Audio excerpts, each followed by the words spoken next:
These are the new metal releases for the weekend of November 21st, 2025. This will probably be the last episode of the series for this year, as next week I'll just be doing the Best of November Part 2, which will most likely include albums released on the 28th. So if you missed Part 1, I will link it to the end screen. I have a lot to talk about in this episode, and I'll be including 2 EPs and 1 single, and let's get into it.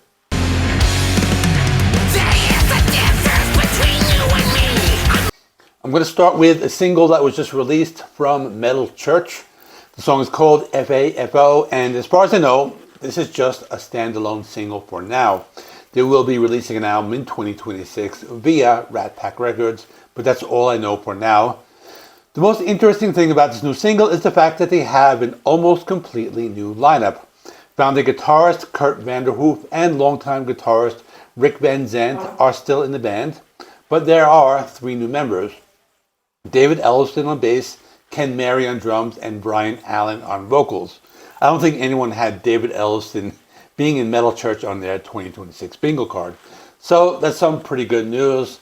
I wasn't familiar with the other 2 people, but from what I heard, the new singer Brian Allen sounds a lot like David Wayne. So it appears they're going back to their classic sounds.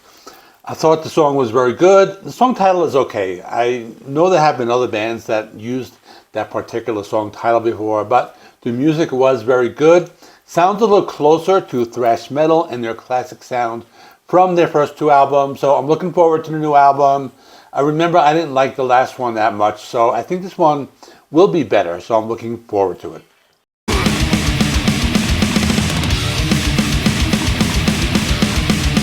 The first full album I have is from a band called Acid Death. The album is called Evolution. The band is from my favorite country for metal, which is Greece. And surprisingly, this is the first time I had ever listened to them. I had been researching Greek metal bands over the past year, but I had never heard of them before. They play a fusion of death, thrash, and progressive metal. They formed back in 1989, took a break in 2001, reformed in 2011. This is their 6th studio album. I found the music to be a nice mix of extreme metal with lots of melody. There are some good songs here, such as The Rise of Salvation, which has some fast-paced death metal style guitar riffs and intense drumming. Vocals are very harsh, but you can understand what the vocalist is saying. They also add in some melodic guitar playing in the song. Another good song was called The Gateway to Knowledge. This one was pretty cool because you can hear different vocal styles, and it was much darker and evil sounding. The music was a mix of thrash and death metal, and the song had a very dark and sinister feel. Overall, this was a pretty good album, and I know I'm biased when it comes to Greek metal bands, but I'll give this one solid 8 out of 10. I think if you like thrash and death metal, you should check it out.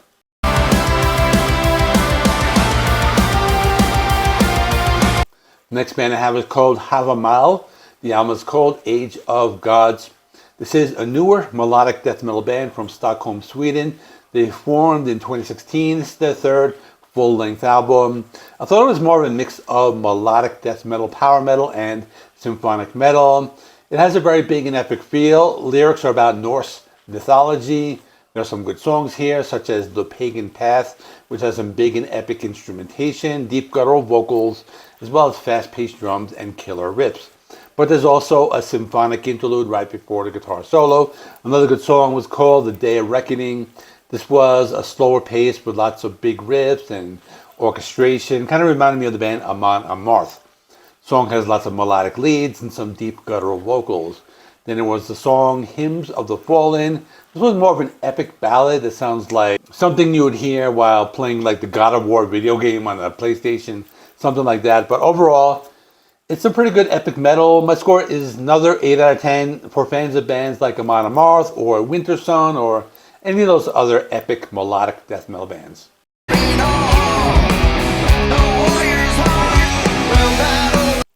Next I have Wolftooth.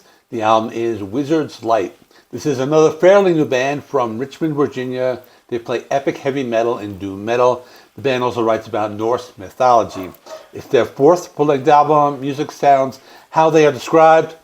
There are a lot of classic traditional heavy metal guitar riffs, and vocals are closer to epic doom, something along the lines of Candlemass and Black Sabbath. There are some good songs here, such as Sightless Archer. It's built with these big old school doom metal riffs. Then there is Darkened Path, which has more of that classic new wave of British heavy metal sound. Guitar riffs reminding me of early Iron Maiden. So that's another one of their influences that can be found on this album. There was another song called Wizard's Light. This one reminded me of classic Black Sabbath. The guitar riff, a little similar to Sabbath, Bloody Sabbath. But the song was pretty good. The song was very melodic. And it had an old school sound. Overall, another good album. I think I will go a little higher with this one. My score will be 8.5 out of 10. I think if you like classic heavy metal, everything from Black Sabbath to Iron Maiden, you will like this album.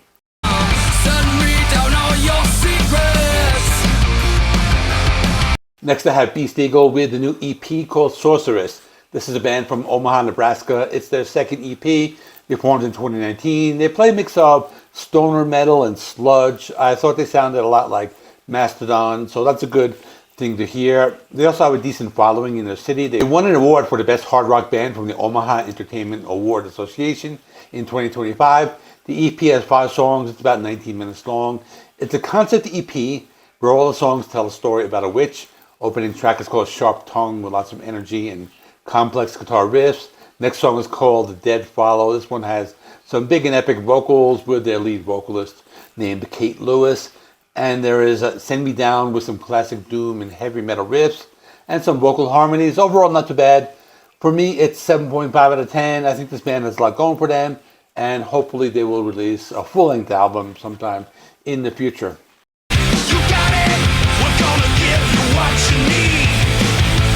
Next I have Danko Jones with Leo Rising. This is a 3-piece hard rock band from Toronto. They formed in 1996.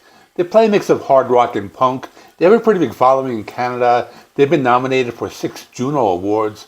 The band is also well known for being on the road for long periods of time. I had this one as a promo, so I was able to listen to it a few times already. There are lots of cool songs here. There is Diamond in the Rough, and this one has a pretty cool music video where they dress up as the band Kiss. So that was pretty cool. Then there's a track Every Day is Saturday, which is a fun song. One of the catchiest songs from the album. And it reminded me of some of that hard rock from the 2000s. The song reminds me of a lot of those like 2000s hard rock bands like Buckcherry, Wolfmother, Jet. But they're much better than those bands.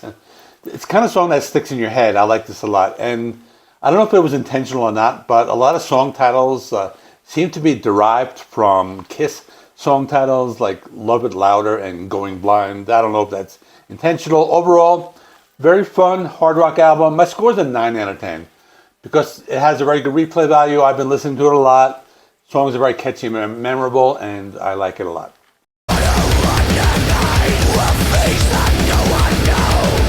Next is the Halo Effect with We Are Shadows. This is a band that's called a melodic death metal supergroup, as they consist of ex-members of the band In Flames. This is actually their second release in 2025, as they released an album back in January called March of the Unheard, which was very good, so it will probably appear on some end-of-the-year lists. The EP has 5 cover songs. I only recognize 2 of the 5 bands of this EP. First is a cover of I Want to Be Somebody, originally by Wasp. This was an interesting one, as they took a song from a heavy metal / glam metal song from the 80s, and they did a melodic death metal cover of it. It was okay, probably my least favorite. Next song was called Dance with the Devil, originally by the band called Phenomena. I wasn't familiar with the original, but it sounded like folk metal, but then I did some research. And it's actually a side project from like Deep Purple members, and has lots of big names like Glenn Hughes and Cozy Powell, so something I need to check out in my free time. Next one was a song called If You Were Here, originally from a band called Kent. I was also not familiar with them. It sounded kind of like post-punk, but I looked it up. They're a Swedish alternative rock band from the 90s. Then there's a song called Shoreline, originally from a band called Broder Daniel, another Swedish rock band from the 80s. I didn't know them, but I recognized the last song. It was a cover of Danzig's How the Gods Kill, which I liked a lot. But overall, I didn't like the Wasp cover that much, but the others were very good. So for that reason, I'll give it an 8 out of 10. If you like this band, if you like covers, albums, or EPs, check it out.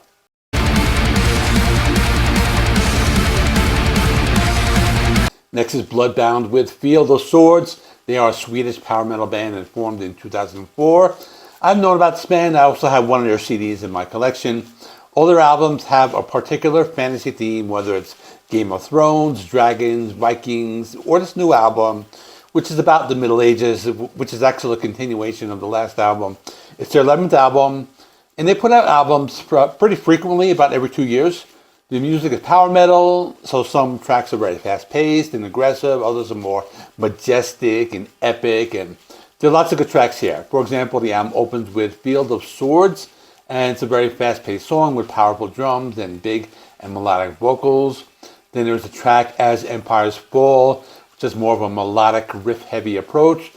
And there are some other good tracks like Light in the Sky, which is one of the more aggressive sounding tracks with a lot of speed and energy and galloping guitars. Overall, the kind of band where you know what you're getting whenever you listen to them or whenever they put out a new album. I'll give this 7.5 out of 10. It's good, nothing out of the ordinary in terms of their other albums, but if you like bands like Hammerfall or Stratovarius, definitely check this one out.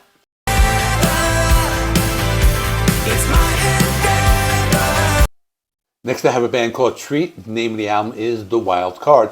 This is a hard rock band from Stockholm, Sweden. They've been around for a long time. They formed back in 1981. This is their 9th studio album.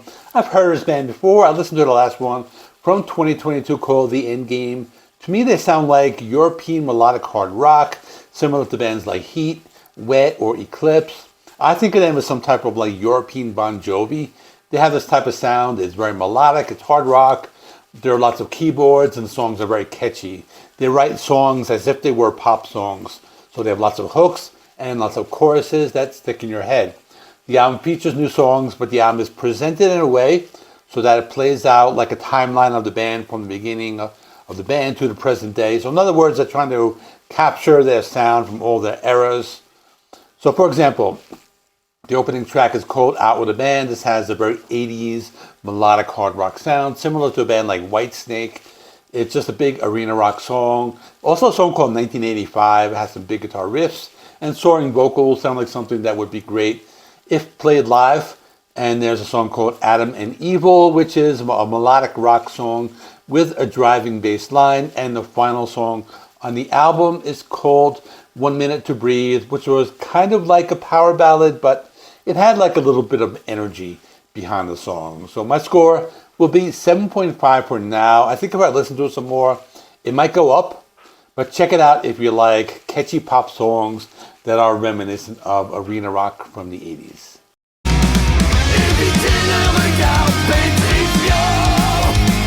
I have one more band, and the band is Sortilege with the album Le Poids, La Main. It's in French. I'm definitely mispronouncing it, but they're one of the first heavy metal bands from France. I talked about them once. I did a video about heavy metal band from France. They formed in 1981, and they broke up in 1986. Then they reformed in 2021. This is their 4th full-length album. They released 2 albums in the 80s, one in 2023, and now this one. The band also recently suffered the loss of their guitarist in May of this year. So the band had to overcome that just to complete the album. The song titles and lyrics are in French, so I will be mispronouncing all of these when I read them, but I'll talk about a few of them. The opening track is called Medusa, which is about the mythological creature. I know they pronounce it a different way. It's a fast-paced heavy metal song bordering on thrash metal. It has some big vocals, lots of guitar riffs. And another song called Cours Dessert. It was a big and epic heavy metal song. It has a music video, and watching the video, I thought it had to do with like an alien invasion, but that's what the music video leads you to believe. But I Googled it, and it's actually about the Battle of Thermopylae, which is a historical event where the Spartans made this heroic last stand against this massive Persian army. I've never really heard of it. It's something I need to do some more research on. But anyway, if you like heavy metal with lyrics in French, check out the album. My score is 8 out of 10. And let me know if you're a fan and how it compares to their other albums. That is all. Check out my video of the top 10 albums of November, part 1, consisting of albums in the first 2 weeks of November. I'll stick that right there, and I'll do a follow-up next week. In the meantime, thanks for watching. Please give the video a like. Helps me with the YouTube algorithm. Please subscribe if you're not already. I do rock and metal reviews, rankings, and more. I will see you in the next one.